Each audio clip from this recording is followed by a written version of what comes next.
क्यों हरिया, बस? हाँ भाई राजा। और कोई नहीं बचा ना? नहीं भाई राजा। अब जा वो रामा को बुला ला। क्यों भाई राजा? गाने के लिए और किस लिए? हमारे पिताजी के जमाने में उसका बाप गाया करता था, हमारे जमाने में वो रामा गाएगा। जा जल्दी ले आओ उसे। वो नहीं आएगा भाई राजा। क्यों? मैं सुबह उसी तरफ से होके आया हूँ। उसकी माँ उसे स्कूल में दाखिल करवाने ले गई। वो रामा पढ़ेगा? उसे घोड़े और घोड़ी का फर्क नहीं मालूम, वो तो निरा बुद्धू है। नहीं मास्टर जी, मेरा रामा बुद्धू नहीं है, सातवां सा है।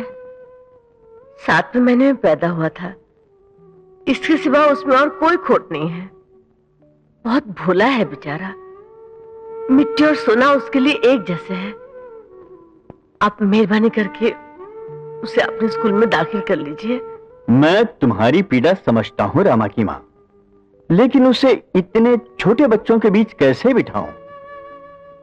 जब रामा के बापू जिंदा थे, मैंने उनसे कितनी बार कहा कि रामा को स्कूल में दाखिल करवा दो, लेकिन उनकी भी जिद थी।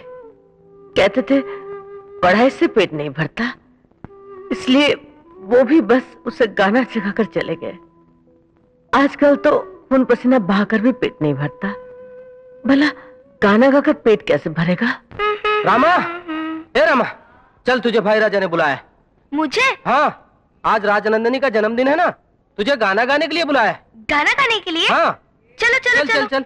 देखो सावित्री बहन, अगर तुम चाहो तो हवेली की तरफ से बच्चों के लिए जो दोपहर का खाना आता है उसमें रामा का इंतजाम भी। नहीं नहीं मास्टर जी, घर में भगवान का दिया सब कुछ है।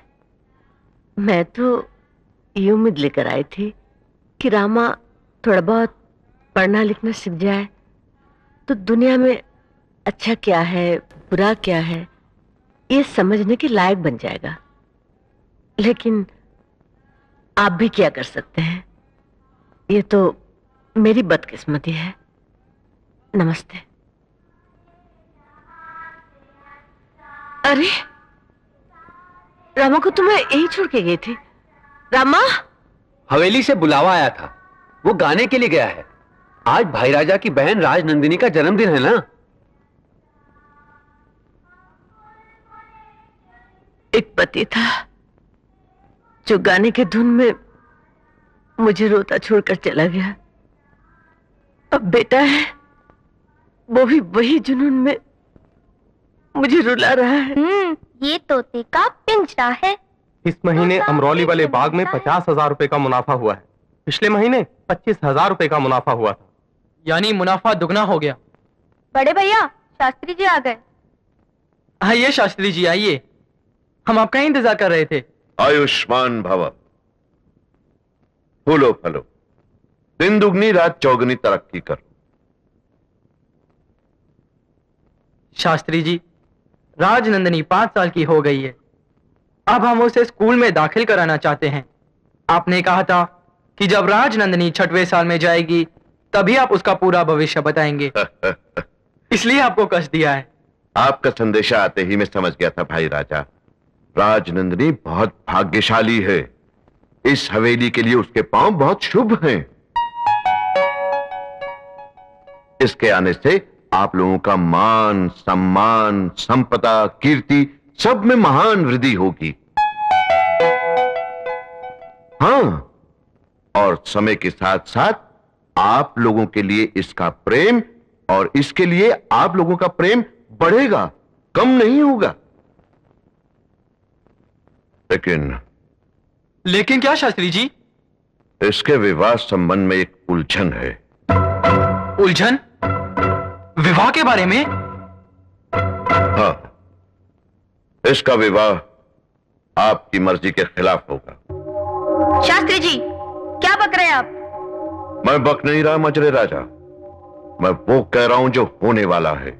भैया, ये ज्योतिष वोतिष सब बकवास है, सब अंधविश्वास है। भाई राजा, ये मेरी ही भविष्यवाणी थी कि 3 पीढ़ियों के बाद इस खानदान में एक लड़की पैदा होगी।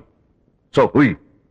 ये भी मेरी ही भविष्यवाणी थी कि अपनी उम्र के 12वें वर्ष में तुम अपने माता पिता का श्राद्ध करोगे। सो भी हुआ, और अब जो मैंने कहा वो भी होकर रहेगा। क्या होगा? कुछ नहीं होगा, चले जाइए यहाँ से। मंझले राजा, मैंने जो देखा सो कह दिया। विश्वास करना न करना आप पर है। भगवान आपका कल्याण करे। भाई राजा, राजनंदिनी को स्कूल ले आने के लिए गाड़ी तैयार है। राजनंदिनी स्कूल नहीं जाएगी। भैया हाँ, राजनंदिनी के लिए स्कूल यहां आएगा। और उस दिन से हवेली ही राजनंदिनी के लिए स्कूल, मंदिर सब कुछ हो गई। उसके साथ खेलने के लिए सहेलियां भी हवेली में बुलाई गईं। हवेली के बाहर एक चेक पोस्ट भी खड़ा हो गया, जिसके अंदर किसी भी पराये मर्द का आना मना था। साल में सिर्फ 2 या 3 बार नंदिनी को हवेली से बाहर ले जाया जाता था, मगर तब भी उसके निकलने से पहले एक आदमी लाल छाता लेकर साइकिल पर निकलता था, ताकि सबको पता चल जाए कि राजनंदिनी बाहर निकल रही हैं।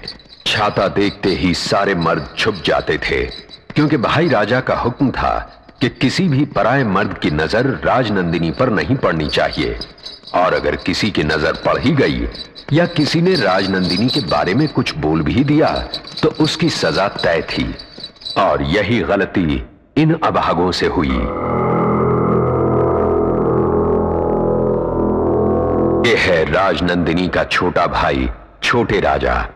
ऐसी सजा दिलवाने में इसे महारत हासिल है। जल्दी जल्दी, अगर एक भी बचा बाल तो कर दूंगा तेरा चेहरा लाल। छोटे राजा, ऐसा कब तक चलेगा?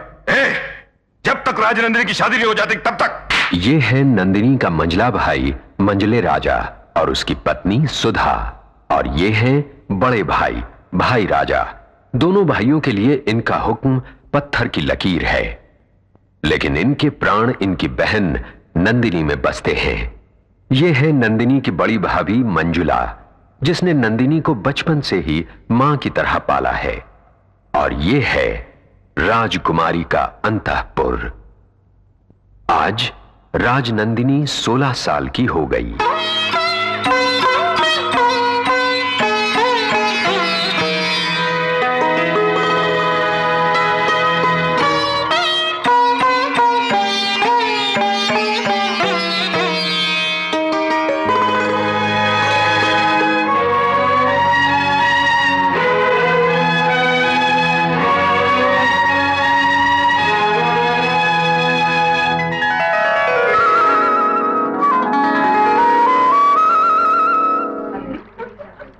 सावित्री, ओ सावित्री, अरे कहाँ हो भाई? बाहर तो आओ।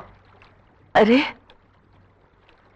क्या बात है, सब एक साथ?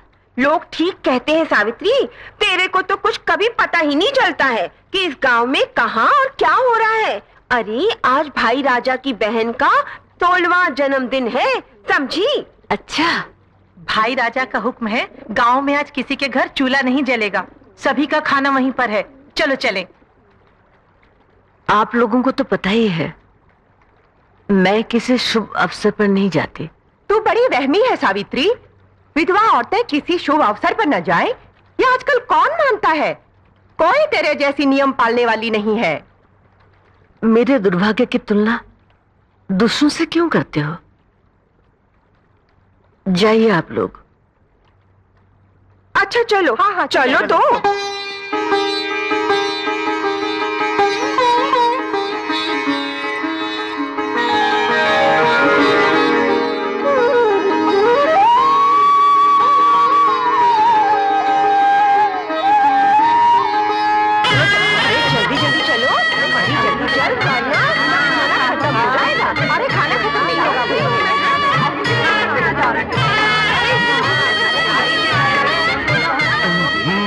देखो एक मर्द आ रहा है। अरे किसने छोड़ा इसे अंदर? अरे ये तो इस हवेली का बावर्ची रघु है, रघु।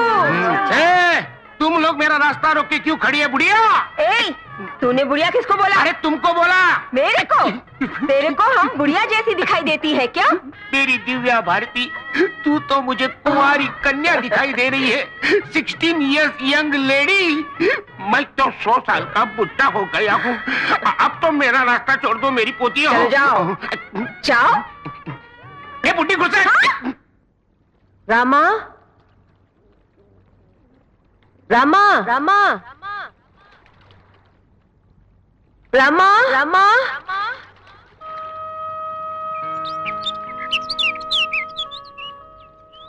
मुझे मालूम है वो जरूर हवेली गया होगा। जहां मर्दों का जाना मना है, वहां वो लोग उसे इसलिए जाने देते हैं कि वो समझते हैं कि उसे दुनिया की कोई चीज नहीं मालूम। वो गंवार है, वो नादान है, वो भोला है। मैंने कितनी बार उसे मना किया वहां मत जा, वो सुनता ही नहीं। हे रामा, नंदिनी के जन्मदिन की खुशी में एक गाना गाओ।